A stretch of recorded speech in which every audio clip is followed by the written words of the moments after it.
Dirección de Administración de Educación de la Municipalidad de Concepción y Facultad de Ingeniería de la Universidad de Concepción presentan Curso Arduino, Introducción y Aspectos Básicos.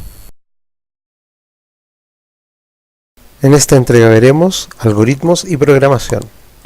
Un algoritmo es una representación abstracta de un programa, como un plano es una representación abstracta de una casa. Por lo tanto, necesitamos un lenguaje para representar un algoritmo.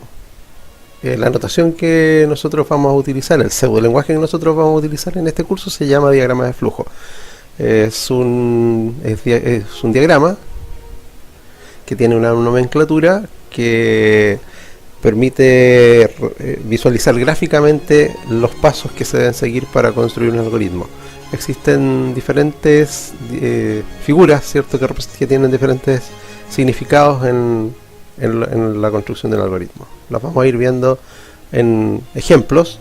El primero de estos ejemplos es uno que de un programa que no hace absolutamente nada, ¿ya?, pero que nos permite darnos cuenta de que un algoritmo tiene que tener siempre un inicio y un fin. Las representaciones de los símbolos del inicio y del fin son los que vemos en pantalla.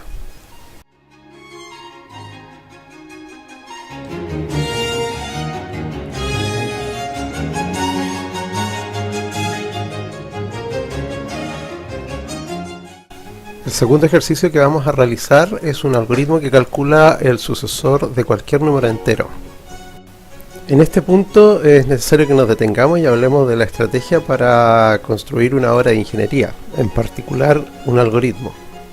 La construcción del algoritmo es equivalente a la conquista de un territorio en una guerra, en donde para ganar la guerra se debe ir conquistando espacios más pequeños hasta lograr el objetivo. En el caso de los algoritmos, estos espacios más pequeños son subproblemas que al reunir sus soluciones permiten resolver un problema mayor. Entonces, el problema de encontrar el sucesor lo vamos a dividir en tres subproblemas.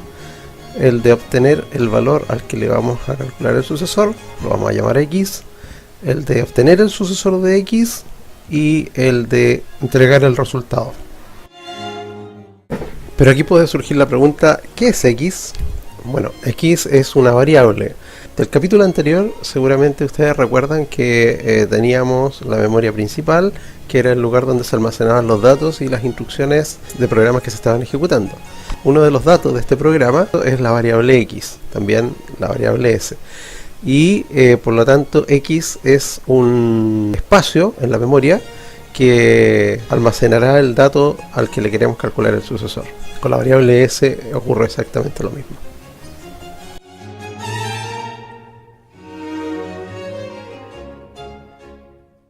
Bueno, ahora vamos ya con el algoritmo que permite calcular el sucesor de un número. Partimos el algoritmo con el inicio, luego vamos a poner un símbolo que permite indicar que vamos a utilizar la variable xs. Luego el símbolo que indica que debemos obtener el valor de x. A continuación, un símbolo de operación en el que se calcula s como el valor de x más 1. Y por último, la entrega del resultado del algoritmo, para lo cual se usa un símbolo de despliegue.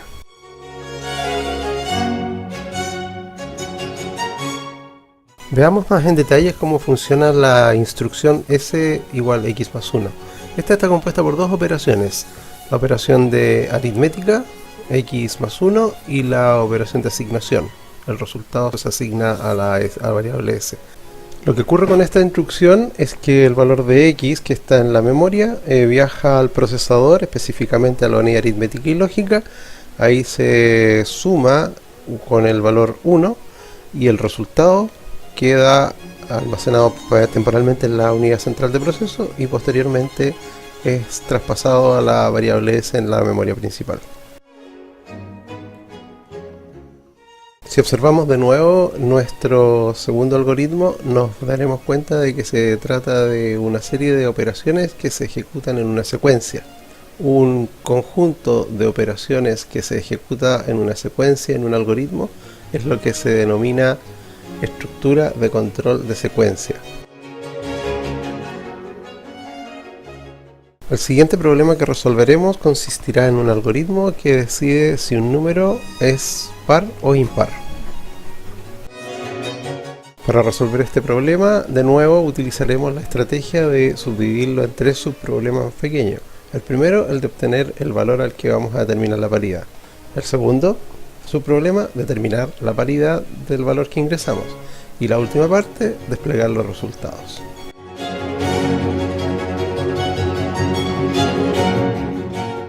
Entrando directamente en la construcción del algoritmo, la primera parte, que es la de obtener el valor al que le vamos a calcular la variedad, va a consistir básicamente en dos etapas. La primera, de declarar la variable que vamos a utilizar, que será valor, y luego de obtener el valor de esa variable.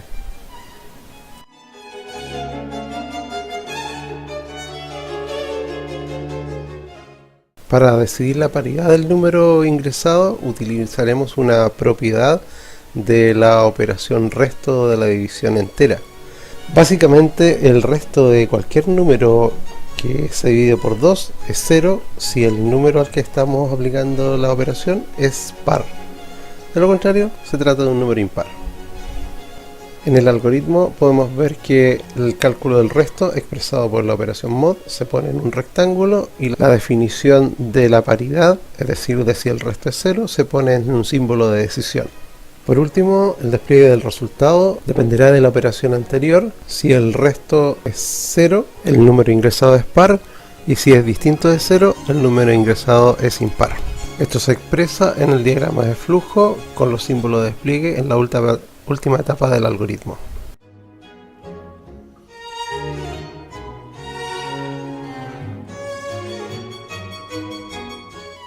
En un algoritmo, usando diagramas de flujo, cuando se usa un símbolo de decisión con una condición que tiene dos salidas, una hacia un bloque que se ejecuta cuando la condición es verdadera y otra hacia un bloque que se ejecuta cuando la condición es falsa, o cuando nos encontramos con un símbolo de decisión que tiene una condición que tiene una salida hacia un bloque que ejecuta cuando la condición es verdadera y cuando la condición es falsa, el algoritmo no ejecuta nada.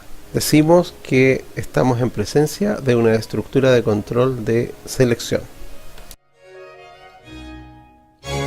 El último problema en esta entrega será un algoritmo que nos permitirá conocer la suma de los n primeros números naturales. El valor de n debe ser proporcionado al algoritmo.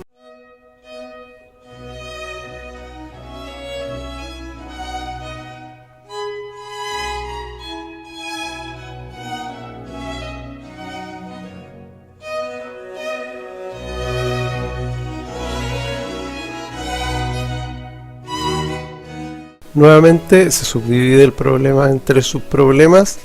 El primero, que consiste en obtener el valor de n. El segundo, que consiste en realizar la sumatoria de los números naturales entre 1 y n. Y por último, el despliegue del resultado. Lo primero que hacemos en el algoritmo es declarar las variables que vamos a utilizar, en este caso n, i y s. Luego utilizamos el símbolo de entrada de datos para indicar que se debe obtener n. Eso constituye la primera subparte del algoritmo. Para resolver el segundo subproblema, inicializamos la variable s en 0 usando el símbolo de operación.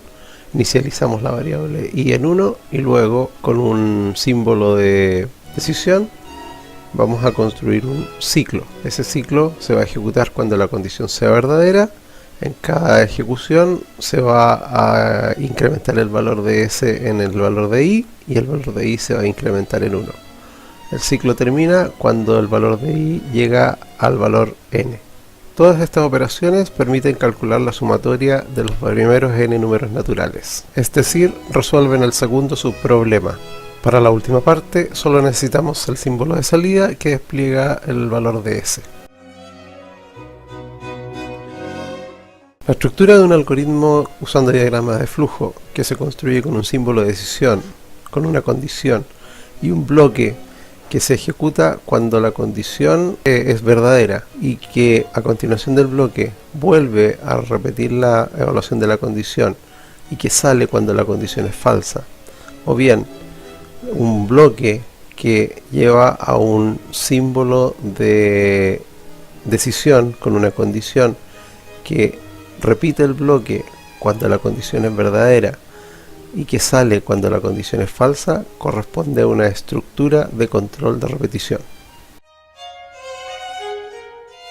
Bien, con la descripción de cómo construir algoritmos usando las tres estructuras de control de secuencia, de selección y repetición, concluimos la entrega de esta semana.